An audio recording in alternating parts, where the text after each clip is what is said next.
All right, let's go ahead and get started. Hey, everybody. I am Abby Jarvis. I am so excited that you're here today with me. If you were wondering who I am and why I'm talking to you, I'm part of the Neon One team. I've been working in the nonprofit tech industry for a little over 11 years, and I am fascinated by understanding how donors like to interact with and support the causes that they love and how you can use their preferences to reach them in a really great way.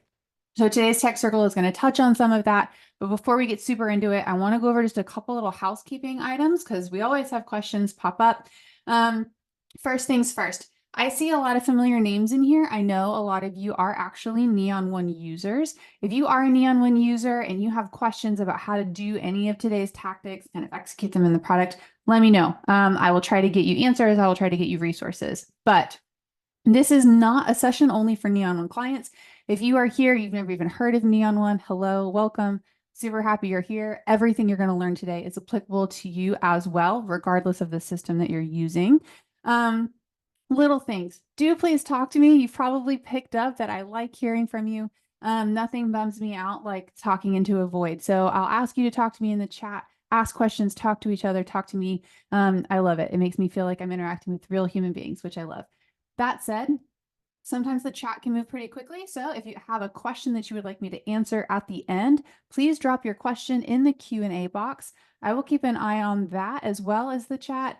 And that just really helps me make sure that I don't miss your question as the chat box starts going crazy. And yes, just to reiterate, I am recording this webinar. You're going to get an email from me tomorrow. It will include a link to a page. The page will have the recording. It will have the slides. It will have some other resources for you. And you'll get that from me tomorrow morning. So you can share this with anybody then. Okay. Before we get really into the thick of things, before we really start exploring how you can use text messaging to reach your community, let me know in the chat, how do you feel when you think about actually sending text messages to your community? I always think I think of Bob's Burgers all the time. The sad face, sad face, sad face, turd, send. Think about that all the time. Lives rent free in my head. We love Teddy. He can do this in his sleep. And on a scale of Linda Belcher to Teddy, where are you when you think about actually doing this? I see a curious couple. I see a cautious. Caution is good, especially when you're exploring a new communication style.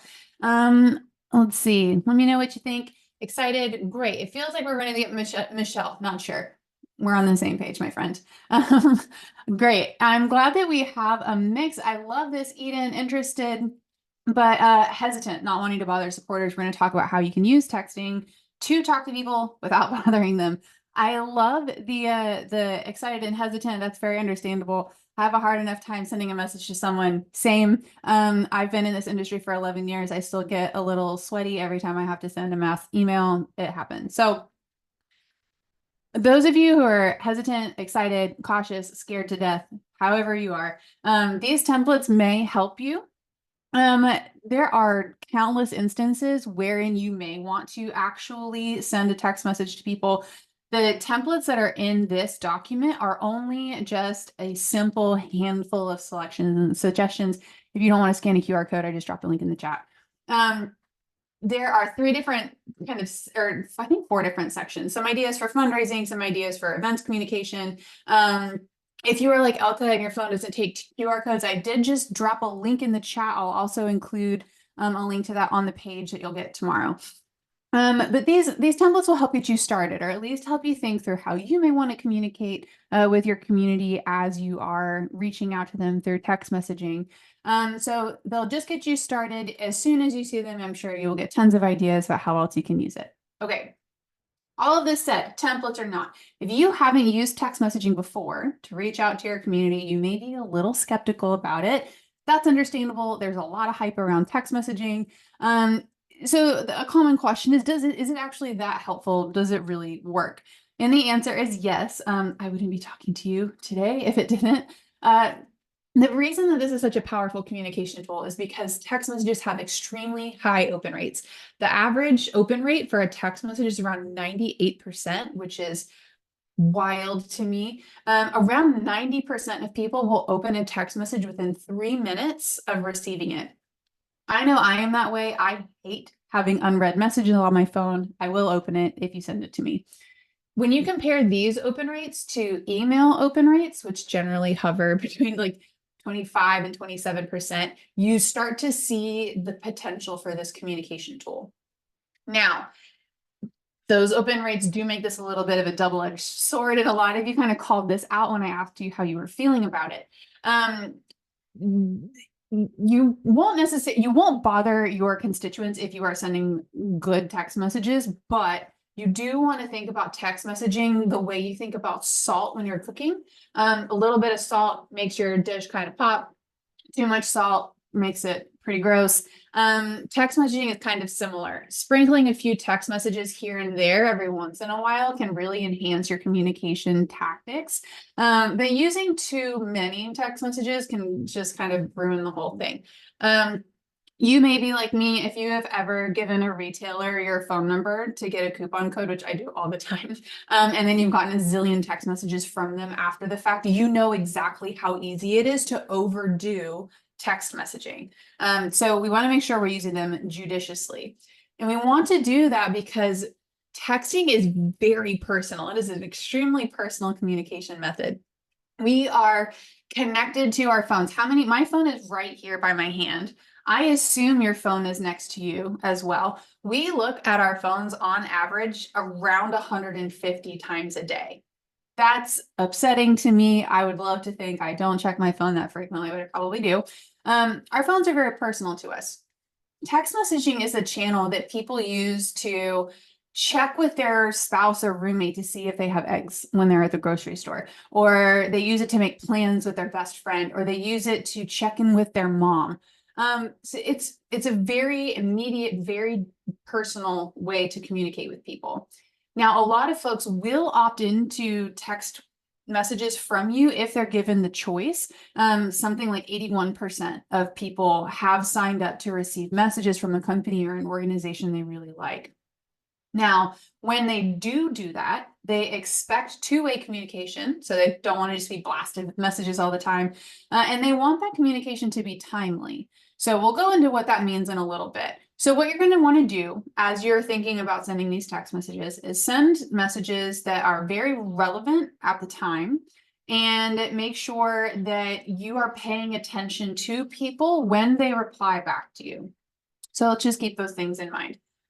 So knowing those two things, that people will opt into messages from you as long as they are timely and that they expect kind of some two-way communication through that channel, you're probably not going to be surprised by my number one tip for using this channel effectively, which is to send messages that are very relevant to the person or people who are receiving your message, and to make them very timely. So today I'm going to give you some very high level best practices that will help you do that. When I say timely, this is kind of what I mean. In this example, this is a message I sent myself. So in this message, I am telling myself, it's Giving Tuesday. We have the opportunity to buy and protect this parcel of land. Will you please donate? That's very timely. Giving Tuesday is a 24-hour period in which I'm asking someone to take action. So we'll look more at that later, but when I say timely, it's a message that is very relevant at the time, not only to the donor's experiences. So with that in mind, we want to send relevant, personal, timely messages. Here are 6 best practices that will help you do that. And you can keep these in mind when you're planning any kind of text campaign.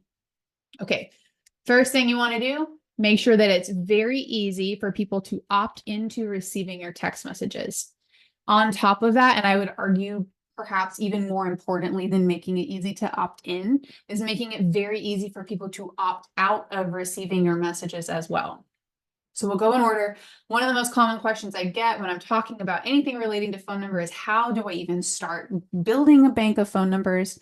One of the best places for you to start collecting phone numbers is on your online forms. Regardless of what platform you're using, your online forms are going to be a really valuable way for you to connect with people who want to hear from you. Your donation form, your volunteer interest form, if you have a membership program, your enrollment forms, event registration forms, all of the forms, they're all great places for you to capture people's phone numbers. And when you do, you'll be able to use those forms to begin segmenting your lists. Now, here's an important thing to remember. There is a difference between collecting someone's phone number and like just having it for follow-up calls. You may already have a field for phone numbers on your donation form, one of these other forms. There's a difference between that kind of collection and having someone explicitly opt into receiving text messages from you. You need to be very explicit. But once you have that explicit permission, you can use the form where someone has given you permission to begin segmenting your lists. So you can have an audience for people who have registered for an event on an event registration form and have opted into receiving messages. Your donors can opt in to receiving impact updates. Your volunteers can opt into receiving alerts about when you have volunteer opportunities come up. This is a really great way for you to ensure that you are sending very personal, relevant messages while also following the rules and regulations around having people express permission to send texts. So you can collect messages other places too. So in-person events or community gatherings are another really common place to collect phone numbers. Again, you want to make sure that when you collect their phone numbers, you are making sure that they know they are opting into receiving text messages from you. That's very important, and we'll look at that in a little bit. Another thing that I really want to emphasize is this last point. You really need to make sure that people know how to stop receiving text messages. It is absolutely essential that they know how to opt out. Someone should receive a message right after opting in that tells them how to unsubscribe from your messages. And if you can, that language should be periodically included in the texts you send people in your community. Now, you don't necessarily always need to include it in each and every single message that goes out, but you should include it frequently enough that nobody really has to scroll up and down looking for instructions on how to unsubscribe. And the reason I tell you to be very explicit when collecting people's opt-ins, and the reason I tell you to be very clear about how to stop receiving messages is because this will help you prevent your messages from being marked as spam. And it generally just creates a better overall experience for the people who get your messages. Let's see. I'm checking. I work for a ski community where communication needs are very seasonal. Is it possible to make a text opt-in a known seasonal time frame? Perhaps. I think the easiest way for you to do that, Nicole, would be to reference that on the form where you're collecting phone numbers and including that language in your opt-in language there. So you should be able to tweak the opt-in language, and you can just say like, we'll generally text you between, I don't know, October and March or whatever your season is. I think that would be the best way to do it. Let's see. My clients will be underserved victims of domestic violence with an emphasis on battered men. How can the communication be relayed without endangering their lives? Elka, that is a really important question. And to be very honest with you, I am not well enough versed in that specific kind of communication to feel confident giving you a safe answer. What I would encourage you to do is reach out to other organizations that do something similar to the work you're doing and share your questions with them and brainstorm with them. That's really valuable, important work. And I don't want to put you or any of your clients at risk by giving you an answer. I wish I could be more thorough. Okay. The reason I am emphasizing the importance of building these lists and having opt-in messaging and letting it be very easy to opt out is because you only want to send messages to people who have opted into hearing from you on this channel. Messaging people who have not opted into receiving text from you can, of course, result in spam complaints, but it can also really damage someone's perception of your organization. And you don't want that, especially if you're using text messages to try to build relationships with people. Have you ever, I know I have you ever had a friend or an acquaintance share your phone number with someone that you didn't necessarily want to have your phone number and then have that person text you? I have. I did not receive it well. I was not happy that they did that. I was kind of rude about it probably. I also have had like organizations and businesses text me when I haven't explicitly opted in to receiving messages from them. It did not make a good first impression. So only message people who have told you that you can. That's very important. If you need to contact someone urgently and you don't have their permission to text them, but you may have their phone number, use other avenues to get a hold of them. Call them, leave them a voicemail, send them an email. You can mark it urgent, message them on Facebook, send like you may even and this is, I can't tell you what to do because you're an autonomous human, but you may like personally message them from your personal number. But you don't want to opt them into receiving text messages from you in your texting platform. So get a hold of them other ways if they haven't opted into that. Wes, can we create text groups like email audiences? Based on the system you're using, yes. I'll show you what that looks like in my system. If you're using something different, it may look a little different. And very timely. Thank you, Wes. This is a great segue. When you do text people, segment your audiences, create audiences for your text messages so that you are only sending those messages to the people that need to receive them. There are instances where you may have to text your whole supporter base. I live in Central Florida. We have hurricanes all the time. I was once involved with an organization that had, we took some pretty serious damage to our facility. We had to text our whole community about it. That may happen. As a general rule, though, a lot of your messages are really only going to be relevant to a specific group of people.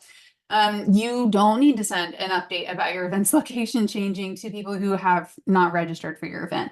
You probably shouldn't send a call for volunteers to people who haven't ever indicated interest in volunteering with you.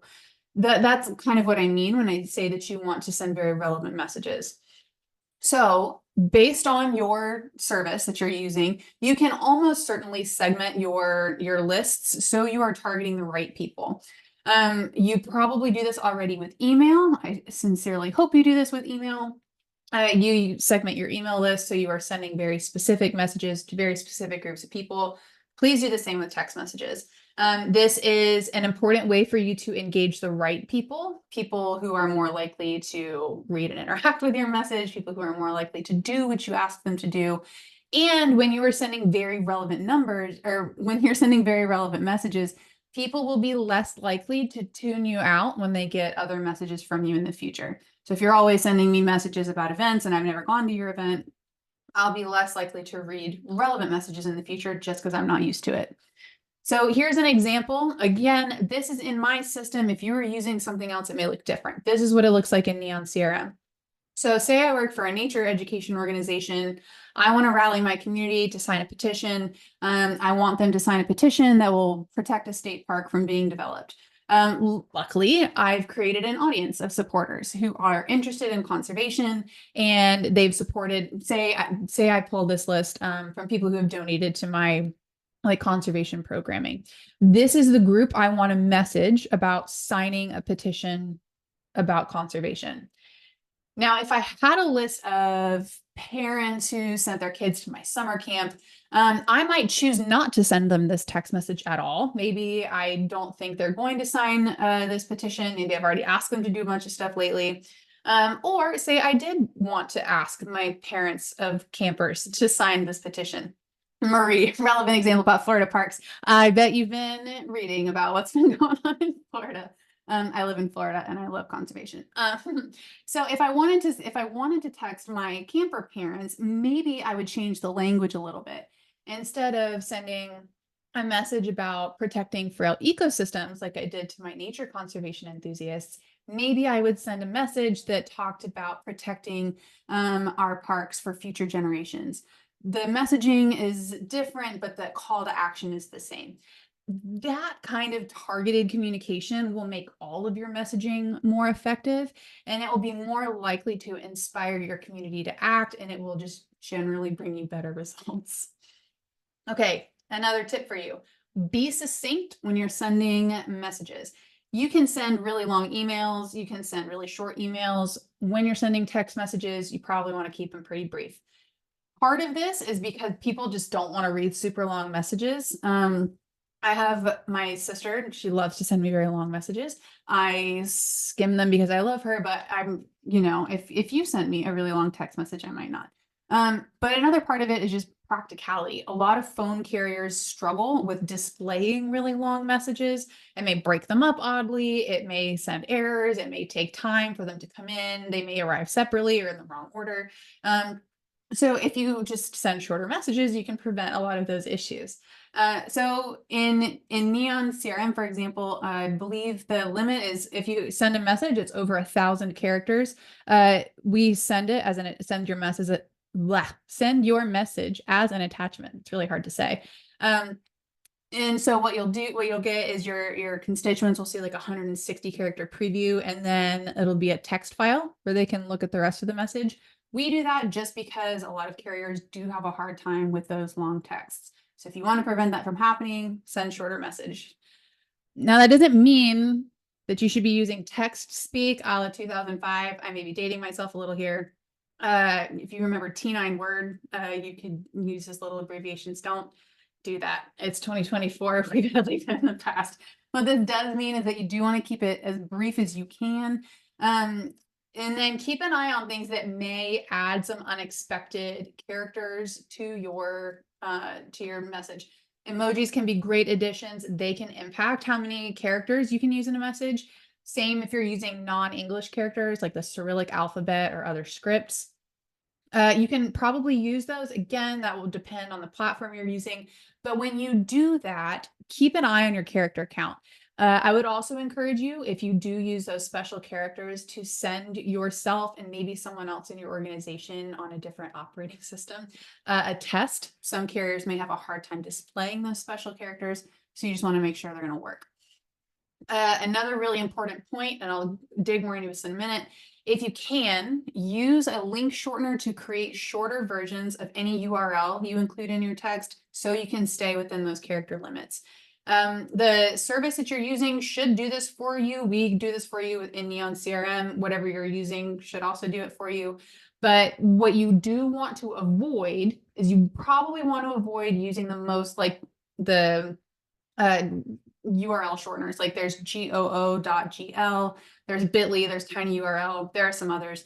The reason you want to avoid using those is because a lot of spam messages and phishers will use those. So using those really common third-party URL shorteners can result in your message being flagged as spam or even being blocked altogether. So find a tech service that does it for you. They'll make everything easier. Now, that bit about shortened URLs is important because another thing you want to do when you're sending text messages to reach your community is to make it very easy to act if you have asked them to act. Now, if you're sending a message saying something about there's a location change at your event or there's overflow parking or something like that, as a call to action isn't going to be necessary. But if you are asking someone to donate, if you're asking them to sign up to volunteer, if you want to do them, or if you want to get them to do something like watch a thank you video or read an impact report, whatever it is, it's important that you give them a simple way to follow through. So including a URL is an obvious first step. That's why I'm really emphasizing some best practices around URLs there. But you may also want to consider the experience that that person will have after they read your message and tap on that URL. Some pages may not work really well on a mobile device. They may have to pinch in and zoom. It may load really slowly, especially if there's a lot of media on it. And then some pages or actions that you want people to take may be a little more enjoyable or a little more easy to manage if it's on a desktop. So if you are sending a really long survey, that may be something that doesn't work very well on a phone and may be a better candidate for an email campaign. This is definitely something that you can test before you send a message. The biggest takeaway here is that you want your text audiences to have enjoyable experiences when they interact with you. And so it's best to test not only the text message that you're sending them, but the page where you are sending them to make sure that they can do what you want to over there. All right, so that was 5 best practices. This is my last one. And my last one is really kind of a bonus. I don't know that it's technically a best practice, but my last tip for you is to use text messaging to delight and surprise the people in your community. Very frequently, it's tempting to use text messaging to inspire action and send urgent messaging and make it kind of business-like.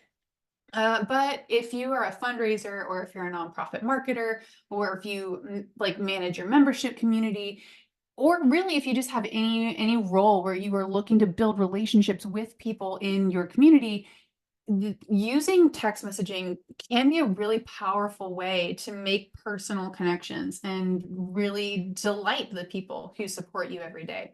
So try sending a happy birthday message, or send an anniversary text on the anniversary of someone's I don't know, first donation or new membership or first volunteer shift with you. Share exciting updates and good news. Those little personal messages can make a huge impact on the people in your community, especially because, let's be honest, if you, I do it, if you sign up for text messages from a business or an organization, you expect sales pitches and donation appeals and little things like that, but you don't expect happy birthday messages and good news and cute pictures and whatever else. So sending those will deepen your community like relationships and your personal relationships.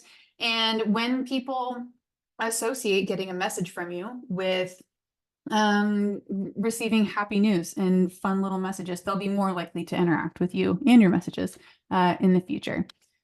So I just threw so much information at you in 26 minutes. I'm going to take some questions. Before I flip away from this, I do want to just please do drop your questions. I'm looking at the chat. I'm looking at the Q&A. I did want to invite you also to our upcoming educational kind of conference. If you like these little short, brief educational sessions, you might like Generosity Exchange. We have a ton of cool stuff coming up. Check it out. Check out our confirmed speakers. We're adding more every day. Come hang out with me. I'll be talking. Let's get to some questions. My computer won't let me copy and paste the resources you provided. I had to do it by hand. I hope I didn't make a mistake. Elka, I will, let's see. I'm going to write your name down and I will send you a link, the link that Carla just sent you. Boop, boop, boop. All right. Excuse my pause. I can't talk and type at the same time. That's really hard for me. That is not the right one. Okay. Great. I just opened it. And Elka, I will send that to you after the session. All right. Jenny, yes, the recording will be available. Jenny said, I would really like to use Neon CRM to text our group. I missed the first few minutes on how to do it. Jenny, good news. I have a resource for you that I can send you. Let me open this up again. If you are like Jenny here and you're a Neon CRM user, you want to use, oh my gosh, I can't talk and do this either, it seems. Center view. Yeah, it's over here. Full screen. Great. Thank you for bearing with me. I have a resource for you. I will drop this in the chat also, and you can check this out. We do have, put this link in there. All right, if you are a Neon CRM user and you do want to learn more about using this, you are welcome to check out that support link that I just dropped in the chat. If you are not a CRM user and you are interested, you'll get a link tomorrow where you can check this out.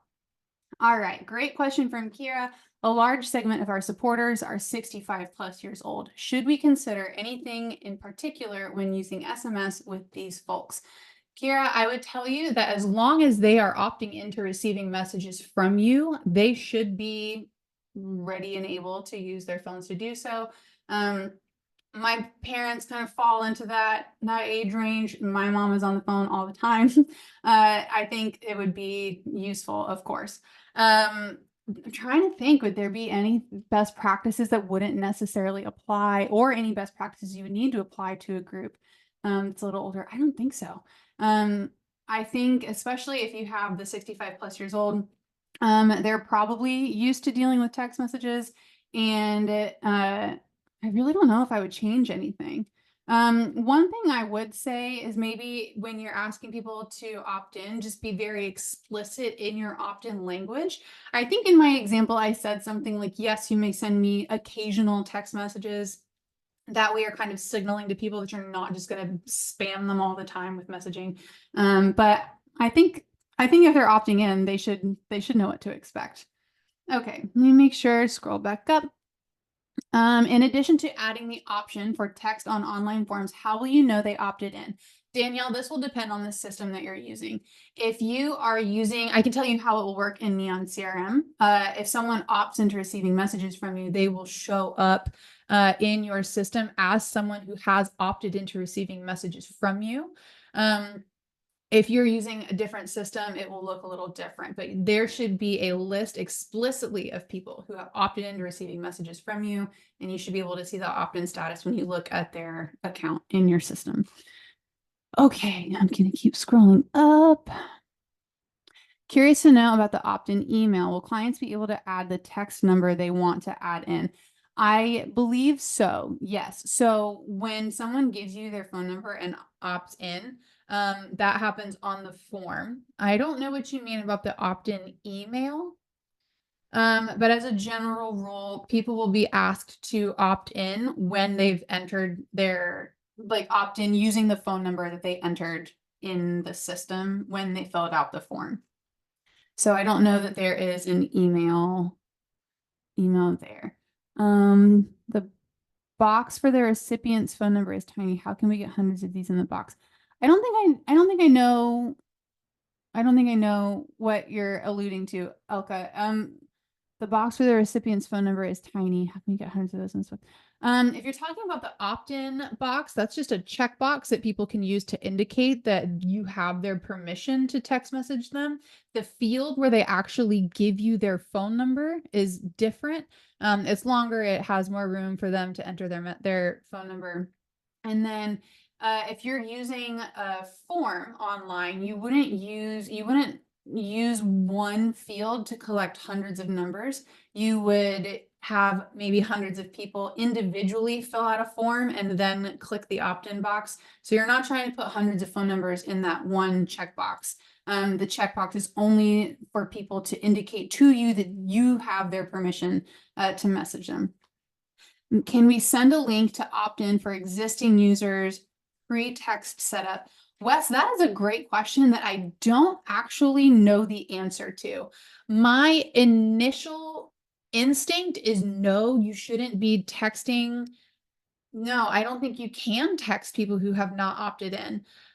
What I would encourage you to do, if you have people who are actively involved with your community and you are interested in beginning to build a text messaging kind of database, what I would do is I would maybe send an email or even post on your social media channels about it, and just tell them, like, hey, we are looking for ways to build our community. If you would be interested in receiving exciting updates about X, Y, and Z, here's a simple form where you can give us your phone number and opt into receiving messages.